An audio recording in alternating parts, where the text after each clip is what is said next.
देशभक्ति की बात करने वाले पहले अमित शाह के लोंडे से पूछो, जिसको हाथ में देश का झंडा पकड़ते भी अपमान लगता है। आपने देखा इंडिया पाकिस्तान के मैच में क्या हाल हुआ था, और उसको झंडा पकड़ाया गया, उसने उसका तिरस्कार कर दिया। ऐसे लोगों से आप उम्मीद करोगे? अरे ये लोग तो सबसे बड़े संगी हैं। इन्होंने तिरंगा मजबूरी में हाथ में लिया। जो घर घर पहुंचाने की आप बात कर रहे हो, वो भी 20-20 रुपये में बेचा इन्होंने तिरंगा। आप क्या उम्मीद कर रहे हो कि ये लोग देश का भला करेंगे? अरे ये पार्टी सिर्फ और सिर्फ संघियों के द्वारा बनाई गई एक पार्टी है, जिनका मेन उद्देश्य है संघ के उद्देश्यों को आगे बढ़ाना। और संघ का एक ही उद्देश्य है कि पूरे देश में हिंदुत्व आगे बढ़े। वो कभी भी नहीं होगा भारत के अंदर जब तक सारी कौमें जिंदा हैं, हिंदू, मुस्लिम, सिख, ईसाई, जब आपस में हम भाई भाई सुनते आए हैं, तो ये सारे भाइयों को तोड़ने का काम कर रही है बीजेपी, जो कभी भी इस मकसद में कामयाब नहीं होगी। आज मदरसों पे वार, मस्जिदों पे वार, कभी मस्जिदें शहीद होती हैं, कभी मदरसे शहीद होते हैं। आज ये हो क्या रहा है देश के अंदर? कई मंदिर भी गिराए जाते हैं। आपने राजस्थान में भी देखा मंदिर गिराए गए। तो आप ये क्या सोच रहे हैं? हिंदू मुस्लिम को लड़वाने की एक साजिश है बहुत बड़ी। आज ये सोच रहे हैं कि हम मुसलमानों की जो मस्जिदें हैं, मदरसे हैं, उसको गिरा देंगे तो देश मजबूत होगा।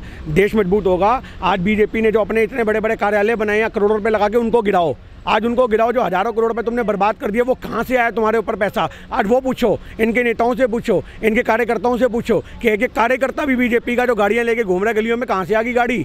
अब ये बात बताओ। तो नेताओं की गुलामी करके इन्होंने पाया क्या है? इन्होंने नेताओं की गुलामी करके सिर्फ और सिर्फ देश को लूटने का काम किया है, जिसको हम लूटने नहीं देंगे और पूरी लड़ाई लड़ेंगे। लेकिन हिंदू मजबूत हो रहे हैं ऐसा कहते हैं वो।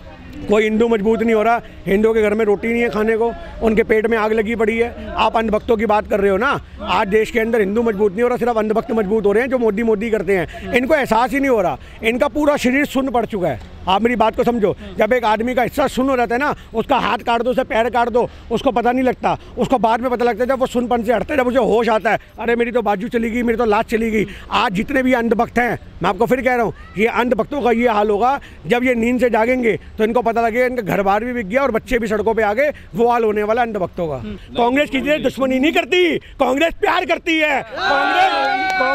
कांग्रेस ने गांधी के संस्कार सीखे हैं कि नफरती आदमी ने भी गोली मारी तो नत्थू राम को गाली नहीं दी, तब भी बोला हे राम इसको माफ करियो।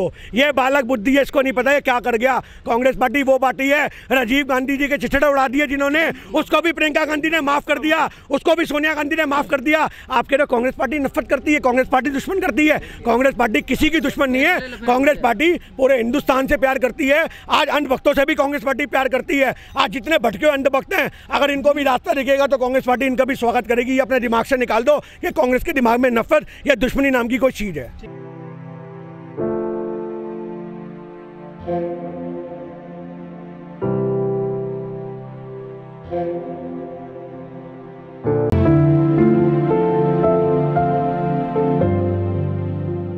देखिए असर तो इसका बहुत ज़बरदस्त पड़ेगा, और असर तो इससे पहले ही पड़ना शुरू हो गया है। आज ज़मीन पे आप जाओ तो बाज़ारों के अंदर जो कांग्रेस पार्टी ने लोगों के विचार लिए, आज हर एक आदमी सब्जी वाला तक परेशान है, जो ये बोलता है कि भैया देश के माहौल ख़राब कर दिए बीजेपी ने। आज अगर देश को बचाएगा तो वो सिर्फ कांग्रेस पार्टी बचाएगी। जब हमने गली गली जाके पर्चे बांट के लोगों को सूचना दी कि 4 तारीख को रामलीला मैदान चलो, वहाँ पर इतना बड़ा हल्ला बोल कार्यक्रम हो रहा है, तो लोगों ने समर्थन दिया। आप मानो जो बसें भर के आई हैं उसमें कोई पेड वर्कर नहीं थे, आम जनता आई है, एक घर की आवाज़ थी, एक औरत आई है, गृहिणी आई है, जिसका दर्द है। उनको लग रहा है कि हम उनकी लड़ाई लड़ रहे हैं तो क्यों हमें समर्थन नहीं मिलेगा। एक कांग्रेस पार्टी एक ऐसी पार्टी है जनता का समर्थन पाने में कामयाब हो रही है, और बहुत जल्दी 2024 में हमारा नेता भी प्रधानमंत्री बनेगा। क्यों नहीं होते महंगाई के मुद्दे? ये तो आज लोग धर्म में बढ़ चुके हैं, पर जब पेट खाली होंगे तो दोबारा लोग वापसी करेंगे। हिंदू मुस्लिम मुद्दा होता सर बढ़ा दो। क्या कहना चाह रहा हूँ, हिंदू मुस्लिम के आधार पर तो लोगों के कपड़े फट चुके हैं। आज लोगों का बुरा हाल हो चुका है। आप ये कह रहे हो अंधभक्त भी इस रैली में आए हैं, आप क्या बात कर रहे हो? 10-15 अंधभक्तों से हमारी मुलाकात हुई है, वो सुनने आए थे कि राहुल गांधी जी क्या बात बोलेंगे, पर राहुल गांधी जी ने तो आज मीडिया को पूरा का पूरा नींबू की तरह निचोड़ दिया।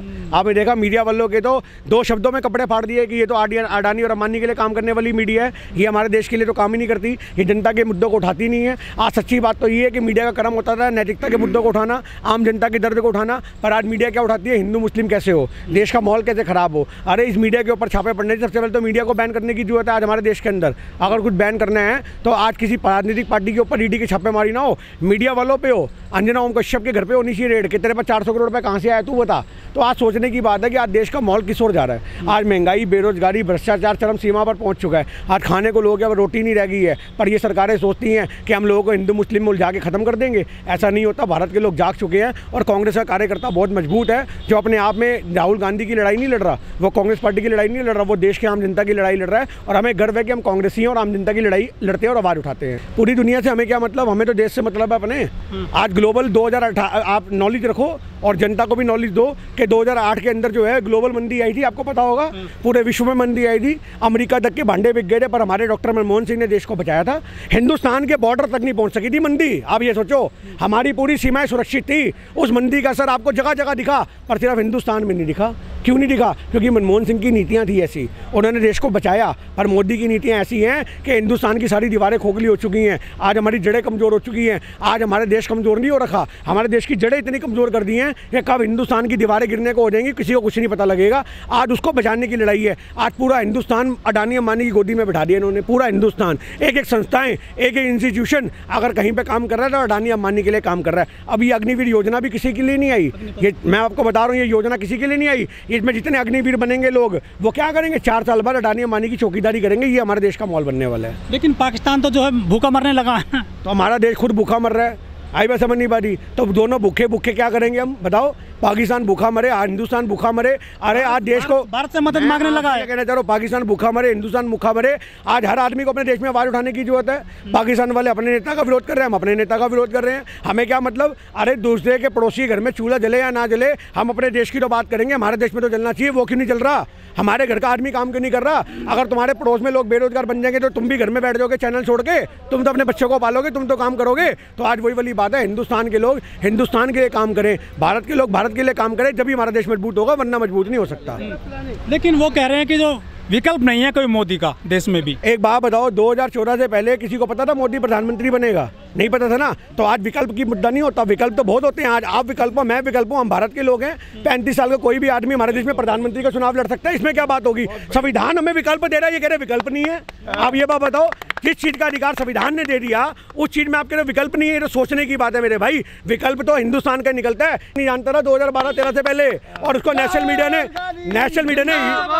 मीडिया ने हीरो बना करके आज वो प्रधानमंत्री के सपने सोच रहा है। ये नेशनल मीडिया होती है जो आदमी को जगाती है, ये नेशनल मीडिया होती है जो आदमी को गिराती है। और इन्होंने जो राहुल गांधी जी की छवि खराब करने का काम किया है, आज राहुल गांधी जी ने इतने भिगो के साइलेंट जूते मारे हैं, आज मीडिया वालों को नींद नहीं आएगी रात भर में कि हमें क्या बोल दिया कि ये मीडिया हमारे लिए काम नहीं कर रहा, ये मीडिया देश के लोगों के लिए काम नहीं कर रहा, ये मीडिया अडानी अंबानी के लिए काम कर रहा है, ये मीडिया मोदी के लिए काम कर रहा है। आज हमारे देश को मजबूत बनाने के लिए ये कांग्रेस के सिपाही यहाँ पे खड़े हैं, जी जान से लड़ेंगे और देश को मजबूत बनाएंगे। जो देश की मीडिया है सर, वो लालू को लल्लुआ बोलती है और राहुल साहब को पप्पू बोलती है, लेकिन मोदी जी को मोदी जी बोलती है। आप एक